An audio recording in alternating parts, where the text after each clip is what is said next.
I'm being joined tonight by retired Major General Anthony Atolagbe, who is a former JTF commander and is also the head of security at the Nigerian Defense. Thank you so much indeed for your time tonight, sir. Thank you. I appreciate it, sir. Did it come to you as a surprise? Because it was, you remember what it looked like back in the military days. It was about 3 or so divs that we had. Abi? Yeah, at a point. About, sir? At a point. At a point, we have about 3 divs, and now it's gone to 8, now 12. Does that make sense to you? Let me start by saying that I think if we say we do a rejig of any organization, and we will talk about rejigging the architecture of the Nigerian military, I think what we are witnessing is what I would call a rejig at its best. Really? Yes. Over the years, we have done so many assessments to find out, what is actually the requirement of the military that will be enough to, defend this nation. What is the strength of the military that will be enough, not only to defend the country, but to also give us that image outside, so that all our multilateral corporations that we have with UN, regional, are we able to meet them? And these are some of the answers that this rejigging is going to give us. First, let's look at the threats. One of the things that is usually being considered is threat analysis. The threat analysis has provided for us that, in almost all the 6 geopolitical zones, we actually need to brace up to be able to contain the threats. So let's not forget that the military is not actually trained to do the job of the police. But we also have other provisions that also makes the military to come in support of the police. So we now look at, when we now look at the defense of the country, where are the threats coming from? We said there is inflow of Lakurawa from the northwest. There is the inflow of Boko Haram from the northeast. And in fact, when you run a line across the boundary between Nigeria and Cameroon, you will see that the threats also extend up to all those areas. So what I have seen is a kind of deployment in which, if you take the map of Nigeria as it was. You may have it on the screen. Okay. So if you take the map of Nigeria based on what we used to have, you will notice that between the division that is in Sokoto and the one that is in Ilorin, there is a very big gap. In terms of distance. In terms of distance and space. Such that if you tell me that I should move a Biltreg kind of German force that moves at top speed to penetrate that place, they will be knocking on the doors of Federal Capital Territory with almost very little resistance. So if you look at it, General, yes, these are the 4 new divisions that have been created. Yes. In Makurdi, in Ilorin, which is in Kwara, in Jalingo, and in Benin City. These are the 4 new ones. And later on, we'll be showing, letting our viewers to see what it looked like before 8. We now have these 4 added to it that has made it now 12 altogether. Yes. Well, first and foremost, General, give us an understanding. What is an army division? It's more than a battalion, I guess. An army division is made up of 3 brigades. A brigade is made up of 3 battalions. So a division actually has a total of almost 9 battalions. So it's a very big force. It's a very big force. Yes. You added the JTF. Yes. Where at some point, and you added an operation within the North Central region at some point. Yes. When you, just for an example, so that a lot of people will understand, the JTF you added was an operation, just like you have the operation Edin Kai. Yes. Am I right, sir? Yes. Right. That operation is under a brigade, isn't it? Was it? The Edinkai. Edinkai? No. We talk about a theater. Okay. And a theater is composed of some divisions. Okay. So we have some sectors, and then we have some divisions under the theater.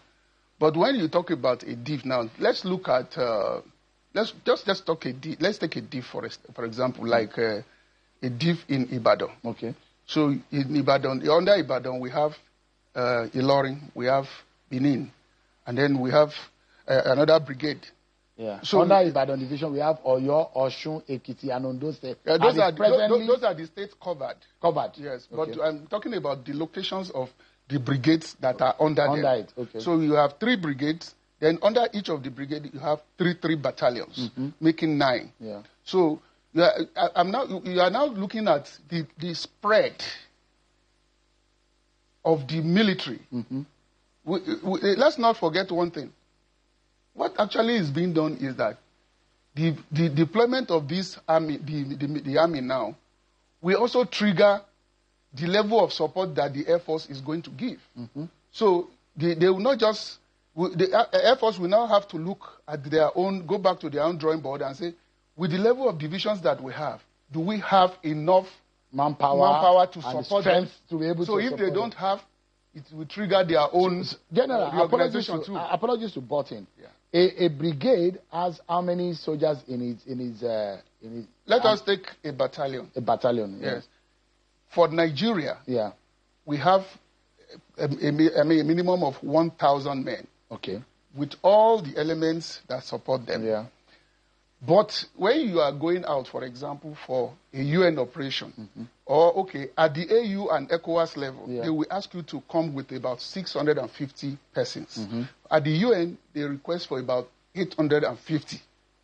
You know, all this one has to do with reimbursement and the rest of it. So based on the amount of money that they will be spending, they have to manage the strength of the people. The logistics. So that determines that. But in the real sense, going by the order of battle of what the Nigerian army does is within the range I mentioned. So you now have, let me just continue breaking it down so that we'll be able to, for the layman. Yeah. So when we talk about defending the country, the territorial integrity and so on, so when you see the new deployments, you see that the whole of that central part of Nigeria that is almost barren, as I'll put it. Please go back to the map. Go back to the map so that we look at the map. That is almost in such a way. Okay, so you now see. You say a div is in Oyo. Okay. And the next div is in Sokoto. So you can just look at that gap. Yeah. Okay. So come to the right side again.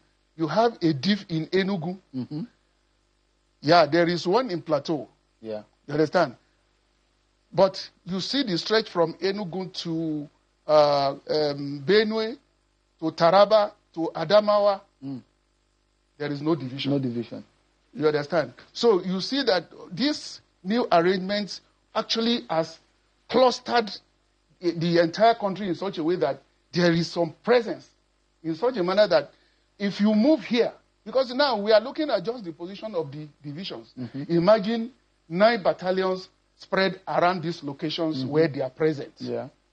So you now see three brigades under them, 9 battalions under each of them. Yeah. So they will almost be, mutually supporting each other. Because so they are able to cover, because we are overwhelmed. The military is in almost every part of the country, so in one operation or the other. But they are not able to be able to hold ground as much as doing this now. Yeah. You now see where the police come in to come and fix themselves also. In such a way that at every move, you are able to look to your right and say, hey, police, come this way.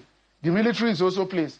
Reposition yourself at this location. It makes it a little bit seamless. Yeah, in terms of response, because you are close to almost to every border, every location, every border location. So in Taraba now we have a div. Yes. In Kwara we have a div. Yes, we have in Lagos already. We have in Borno. Yes. We have in Enugu. Yes. We already have in Sokoto. In Rivers. You have in Rivers. Yes. So at almost every water land border, yes. you have almost everywhere. You also have in Lagos. In Lagos. So, you have almost everywhere covered now, as it is. Yes. So that is, we have first of all fulfilled one of the provisions of the Constitution that says we should defend the territorial integrity of the country. Right. Give me a moment, we go further. Yeah, give me a moment. Okay. We have more time to explain all of this, because Nigerians need to understand when policy of government makes sense. When it does not make sense, we've got to be able to break it down. What is the cost-benefit analysis of what the president has done? What is in it for the average person? Does this mean that Nigerians' lives will be better and safer under this? And that's why I've brought the expert tonight to break it down for us. But we'll be looking at the map, the more. We'll look at the 26,000 personnel and how the president has asked them to implement it in 2 phases. That's going to be after the break, everyone. Join us again.